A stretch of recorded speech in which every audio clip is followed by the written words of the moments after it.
Welcome to JRF zone में आप सभी का स्वागत है। पीपल डेवलपमेंट एंड एनवायरनमेंट के यूनिट में आज की वीडियो में हम नॉइज पोल्यूशन को कवर करेंगे।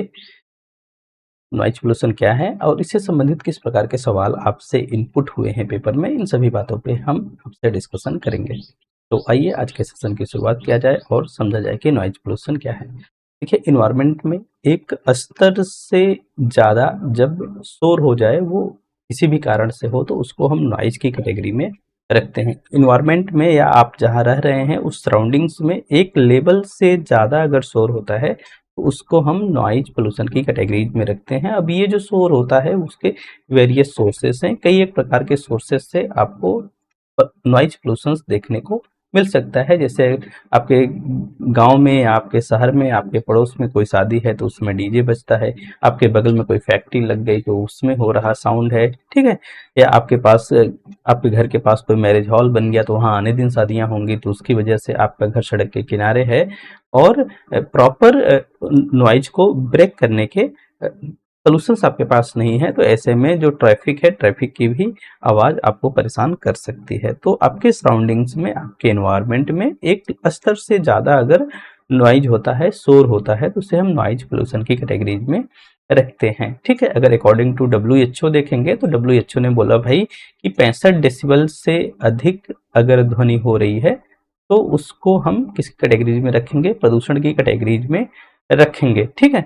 और अगर ये 75 डेसिबल से अधिक हो रही है तो ये आपको हार्म पहुंचाना स्टार्ट कर देगी। और अगर आवाज़ कितनी है, 120 डेसिबल से अधिक हो रही है तो वो आपके लिए काफ़ी कठिनाई भरा होगा। तो भाई कहा जाता है कि जो दिन का समय होता है उसमें शोर 65 डेसिबल से कम ही हो तो आपके लिए बेहतर होगा। और रात की अच्छी नींद के लिए जो नॉइज का लेवल हो 30 डीबी से अधिक नहीं होना चाहिए, तो आपको पर्याप्त अच्छी नींद आएगी। ये जो डाटा है, ये डाटा डब्ल्यूएचओ के अनुसार रेकमेंडेड है, उसकी रिपोर्ट से लिया गया है, ठीक है। तो जो सभी प्रकार की ध्वनियाँ होती हैं उसको ध्वनि प्रदूषण की कैटेगरीज में नहीं रखा जाता है जब तक वो आपको हार्म ना पहुंचाएं। और हार्म कब पहुंचाएंगे, जब वो 120 या 65 डेसिबल से अधिक हो रही हैं तो आपको थोड़ा सा उनको हम प्रदूषण की कैटेगरीज में रखेंगे। वो थोड़े बहुत आपको हार्म पहुंचाने या आपके काम को डिस्टर्बेंस करना स्टार्ट कर देंगे। अगर 120 डीबी, 30 डीबी, 40 डीबी तक जा रही हैं तो ये जो आवाज़ है आपको बहुत ज़्यादा परेशान करने वाली होती है। तो जो सभी प्रकार की ध्वनियाँ होती हैं वो उनको प्रदूषण की श्रेणी में तो हम नहीं रखते हैं, लेकिन हमारे एक लेवल से ज़्यादा जब ध्वनि होती है तो उनको हम पोल्यूशन की श्रेणी में रखते हैं। तो अगर नॉइज पोल्यूशन के देखेंगे तो इसके दो कुल मिला के जो साउंड होता है, जो आवाज़ आपको मिलती है, ठीक है, जो सुनते हो आप, जिससे आपको परेशानी होती है कई टाइम, और कई टाइम नहीं भी होती है। अब आप आप बारात में गए हो तो उस साउंड से आपको कोई परेशानी नहीं है, लेकिन पड़ोसी को उस साउंड से बहुत परेशानी होती है, ठीक है। तो ये मेन एलिमेंट है साउंड के। एक को हम बोलते हैं लाउडनेस, दूसरे को हम बोलते हैं फ्रीक्वेंसी, ठीक है। अब साउंड क्या है भाई, वो ऑडियो वेव है जिसको आप सुन रहे हो। आप ईयरफोन लगाते हो तो मेरी आवाज आपको सुनाई पड़ रही है, यूट्यूब से आप गाने सुनते हो तो आपको आवाज सुनाई पड़ती है, वो साउंड है, ठीक है। ये क्या है, साउंड है जो कि तरंग के रूप में आपके पास फैलता है। तो इसके दो मुख्य एलिमेंट्स हैं, एक होता है लाउडनेस, दूसरी होती है फ्रीक्वेंसी। अगर लाउडनेस पे चलोगे तो जो लाउडनेस है इसकी जो इकाई होती है मेजरमेंट की, उसको हम डेसिबल बोलते हैं, ठीक है। तो जो ध्वनि की तीव्रता होती है उसके तरंगों के आयाम की कुल मिला के कहो कि उसकी ऊर्जा पर निर्भर करती है, ठीक है। अगर किसी भी ध्वनि का आयाम जितना अधिक होगा ध्वनि उतनी ज्यादा तेज होगी, ठीक है।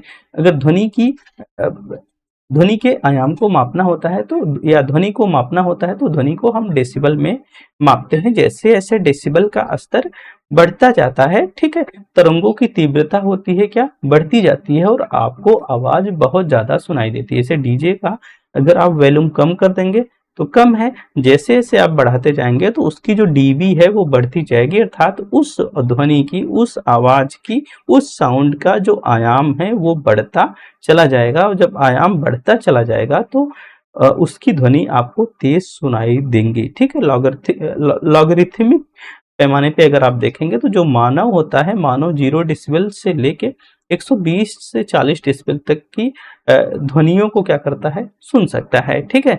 ऐसे में लेकिन जो 120 से ऊपर डेसिबल की आवाजें होती हैं वो मानव के लिए बहुत ज्यादा परेशानी वाली होती हैं। तो ध्वनि की तीव्रता या लाउडनेस से आशय है, इंटेंसिटी से आशय है ध्वनि की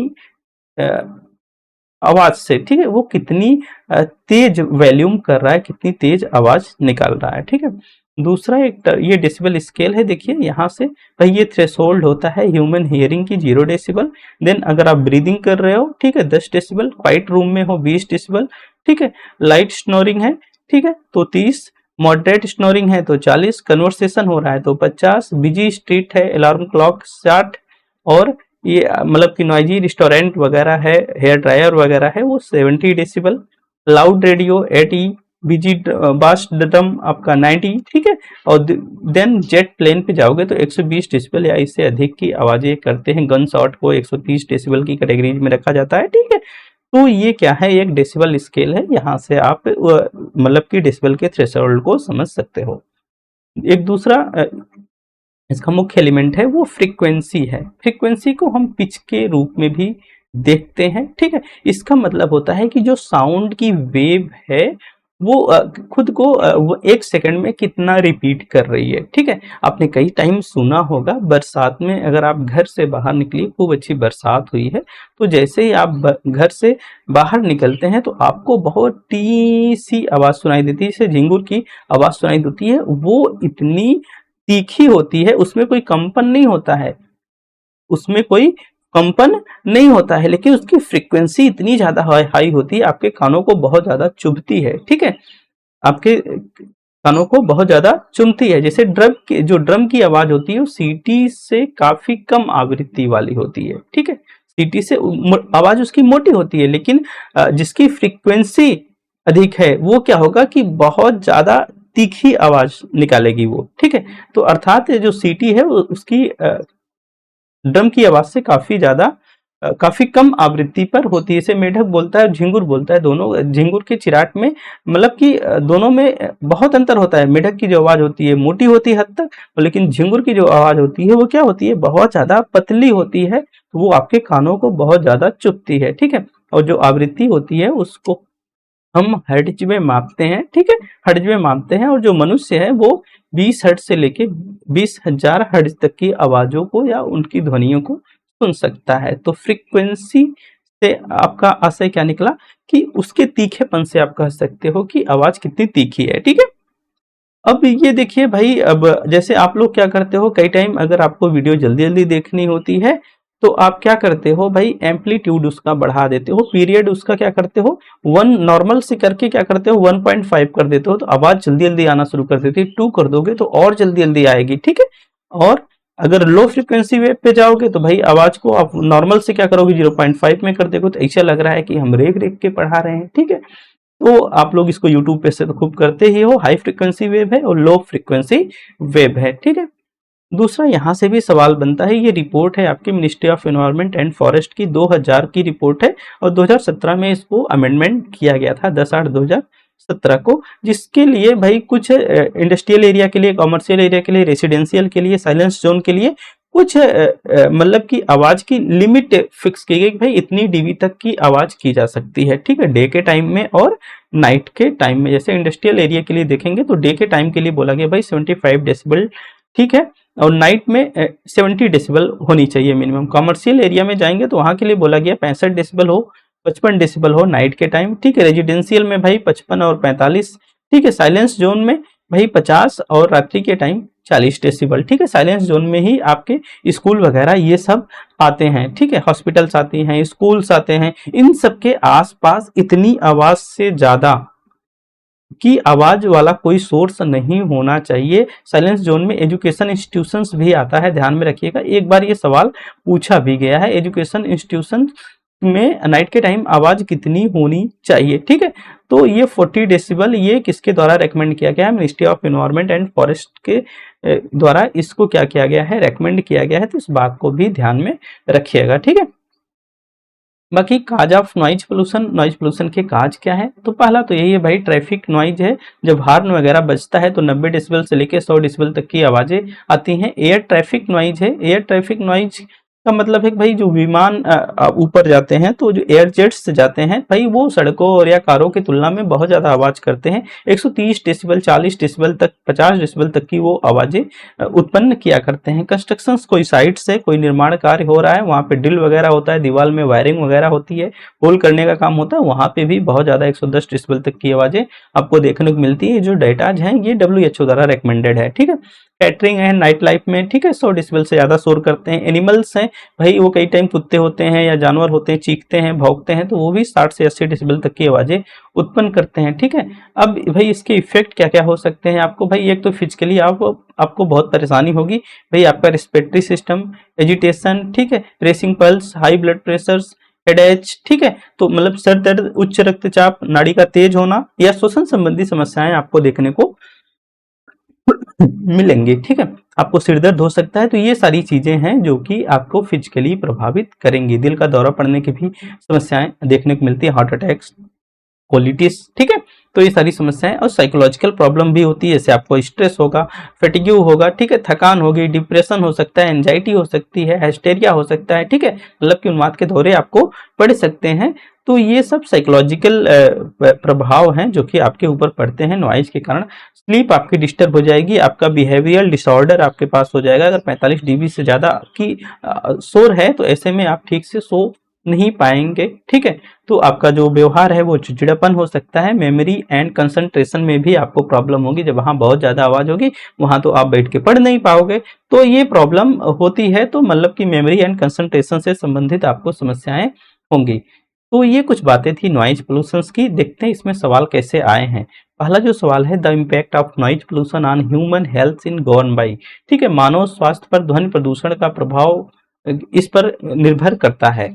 तो भाई किस पर निर्भर करता है, आवाज भाई अगर बहुत ज्यादा लाउड होगी, तीव्र होगी ना, यही तो है लाउडनेस, मतलब कि आवाज में, साउंड में बहुत ज्यादा लाउडनेस है, यहाँ पे फ्रीक्वेंसी नहीं है। किसको बोल रहा है, नॉइज मतलब कि इंटेंसिटी अथवा लाउडनेस की बात कर रहा है, ठीक है। शोर की तीव्रता, कितना तेजी से बज रहा है डीजे, ठीक है, तो ये तो भाई प्रभावित करेगा। अच्छा, डीजे अगर पूरा रात भर बजे तो बहुत ही समस्या है, तो अवधि भी परेशानी रखेगी। सामाजिक आर्थिक स्थिति से इसका कोनो लेना देना नहीं है भैया। कोई गरीब है तो उसके बगल में बहुत बड़ी शादी हो सकती है, बहुत ज्यादा आवाज वाला डीजे बज सकता है, अगर पड़ोसी उस हिसाब से है, ठीक है, तो इसका भाई कोई लेना देना नहीं है। और फिर सेंसिटिविटी ऑफ ह्यूमन ईयर, भाई ये तो प्रभावित ही करेगा। और शोर की आवृत्ति, फ्रीक्वेंसी रेंज ऑफ नॉइज, ये भी आपके नॉइज को क्या करेगी, प्रभावित करेगी। बहुत ज्यादा तीखी होगी तो आपके कानों में चुभेगी आवाज बहुत ज्यादा, ठीक है। तो ये चारों हैं, अर्थात इसको आप कैंसिल आउट कर दो, तो ए बी सी डी, इसका ए बी और डी ई इसका राइट विकल्प बन जाएगा, ठीक है। तो ये देखिए 2020 में ये सवाल पूछा गया है। नेक्स्ट पे अगर हम आपको लेके चले, कह रहा है कि according to noise pollution regulation and control rules 2000 के अनुसार, ठीक है, night time noise standard prescribed by educational institutions, ठीक है। तो जो हम आपको साइलेंस जोन बताए थे, साइलेंस जोन में आपका एजुकेशन इंस्टीट्यूशंस होता है, और नाइट टाइम में एजुकेशन इंस्टीट्यूशंस के लिए जो आवाज बताई गई भाई, कि जो उसका स्टैंडर्ड तय किया गया है वो 40 डीबी तय किया गया है भाई, इससे ज्यादा की आवाज नहीं होनी चाहिए। तो इस सवाल को भी आप ध्यान में रखिएगा, ये भी देखिए आपका 2020 में ही इनपुट किया गया सवाल है, ठीक है। अगर नेक्स्ट चलते हैं, identify the correct sequence of average noise levels in increasing order. आपको बढ़ते क्रम में क्या करना है कि बढ़ते हुए आवाज के लेवल को पहचानना है और बताना है, ठीक है। तो इसको थोड़ा सा आपको सोच के काम करना पड़ेगा, ठीक है। बढ़ते क्रम में मतलब सबसे कम वाला पहले, उसके बाद, उसके बाद, उसके बाद। देखिए इन इसमें है city street corner, conventional speech, highway है, एयरक्राफ्ट है, और क्या है आपका टाइपिकल है, ठीक है। तो एक तो कंफर्म है भाई, एयरक्राफ्ट वाला सबसे ज्यादा आवाज करेगा जब टेक ऑफ कर रहा है, ठीक है। इसके पहले भी हमने बोला कि 120, 30, 40 डेसिबल, 50 डेसिबल तक की आवाज निकालता है, तो डी वाला तो भाई सबसे ज्यादा आवाज निकलेगा, तो ये लास्ट है, तो ये विकल्प तो ये खत्म हो गया।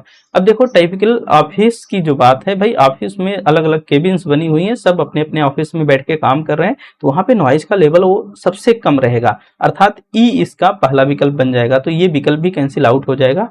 अब ई के बाद आपको सोचना है, ई के बाद बात किसकी आएगी, ठीक है। अब ई के बाद अगर आप देखेंगे, ये ऑफिस हो गया, फिर आपका आ जाएगा सिटी, ये कन्वेंशनल स्पीच हो गया, ये सिटी स्ट्रीट कॉर्नर है, ठीक है, सिटी स्ट्रीट कॉर्नर है, ये सेकंड विकल्प पे आ जाएगा। फिर उसके बाद आ जाएगा आपका कन्वेंशनल स्पीच, ठीक है, तो माफ करिएगा, हम कुछ गलत करें यहाँ पे। सिटी स्ट्रीट में तो बहुत ज्यादा मतलब कि कन्वेंशनल स्पीच, जो कन्वर्सेशनल हम एक दूसरे से बातचीत करते हैं, तो वहां पर क्या है, वहां पर आवाज कम होगी, और सिटी स्ट्रीट में, गली में, शहर में तो थोड़ी सी ज्यादा आवाज हो सकती है ना। तो CBA, तो तीसरे पे ए आ जाएगा, देन फिर आ जाएगा आपका कौन बच रहा है भाई, सी आ जाएगा हाईवे, और फिर आ जाएगा डी आपका, अर्थात EBACD इसका राइट विकल्प बन जाएगा। ठीक है, EBACD इसका राइट विकल्प बन जाएगा। तो इस हिसाब से आपसे सवाल पूछे जा सकते हैं।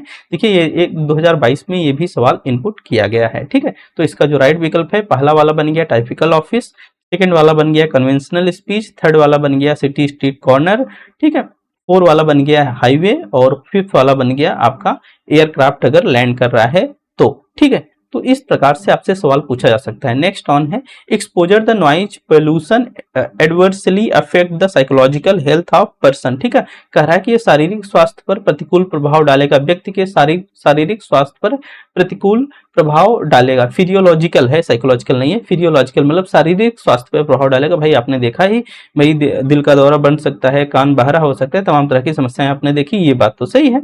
दूसरा है, exposure the noise pollution adversely affect the psychological health of, मतलब कि वो मनोवैज्ञानिक रूप से आपको प्रभावित करेगा, बिल्कुल करेगा भाई। आप एंजाइटी हो सकती है, डिप्रेशन हो सकता है, कंसंट्रेशन में प्रॉब्लम आ सकती है, तो ये बात भी आपकी सही है, अर्थात इसके दोनों स्टेटमेंट आपके सही हैं। देखिए 2023 में ये भी सवाल पूछा गया है। तो कुछ इस प्रकार से आपसे सवाल इनपुट किए जा सकते हैं नॉइज पोल्यूशन से संबंधित। उम्मीद करता हूँ इस सेशन आपको पसंद आएगा और आपके दिसंबर 2025 के जून 2025 के एग्जामिनेशन में काफी हेल्प करेगा। तो आज के लिए इतना ही। आप सभी को बहुत बहुत धन्यवाद।